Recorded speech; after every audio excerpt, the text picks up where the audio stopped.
ஞானிகளும் ஜோதிடர்களுக்கும் இயற்கையை, ஜோதிடனாக 199 ஜோதிடர் கிடையாது, ஒரு ஞானி ஜோதிடனாக இருக்கும் பொழுது, இல்லை என்றால் ஒரு ஜோதிடர் ஞானியாகி விட்ட பிறகு இயற்கையை கொஞ்சறான். மற்ற ஜோதிடர்களாகட்டும் என்ன விஞ்ஞானிகளாகட்டும் இயற்கையை கொஞ்சறதில்லை, நேரடியாக தாக்குதல். நான் கண்டுபிடிக்கிறேன் ஒன்று அப்படின்னு கருவிகளோடு கிளம்பிடுறான். அவங்ககிட்ட இருந்து என்ன ஆகும், பொண்ணும் மறைஞ்சு போய் காவல்துறையில் கம்ப்ளைண்ட் பண்ண மாதிரி இந்த இயற்கை தன்னை மூடிக்கொள்ளும்.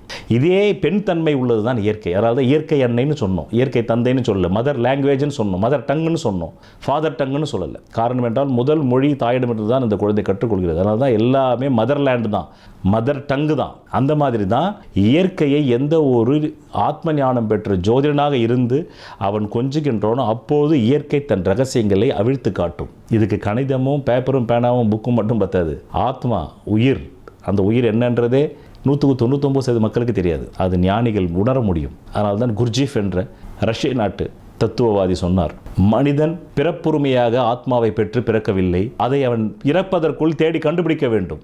ஏன்னா பல நூற்றாண்டுகளாகவே உங்களுக்குள்ளே அது இருக்குதுன்னு சொன்னதாலே நம்மளுக்குள்ளே தான் அது இருக்குது, அதை எது கண்டுபிடிக்கணும்னு விட்டான். அதனால தான் அவர் என்ன பண்ணார், மாற்றி சொன்னார். நீங்கள் இப்படி சொன்னதுனால தான் வீணாக போட்டான். பல ஆயிரம் நூற்றாண்டுகளாக எந்த ஒரு குழந்தையும் ஆத்மாவோடு பிறப்பதில்லை, உயிரோடு பிறப்பதில்லை, உடலோடு தான் பிறக்கிறது. அதற்குள் உயிர் இருக்கிறதா இல்லையா என்பதை அந்த குழந்தை நாளடைவில் கற்று உள் பயணமாக சென்று இன்னர்ஜெனில் போய் தெரிஞ்சுக்கிட்டா மட்டும்தான் அவன் உயிர் உள்ளவன். மற்றவன்லாம் நடமாடும் ரோபோக்கள். உடம்பு இருக்குது அவனுக்கு, ஆனால் உணர்வு இல்லை. சர்ஃபேஸ் லெவல் உணர்வு இருக்கே தவிர ஆழமான உணர்வு இல்லை.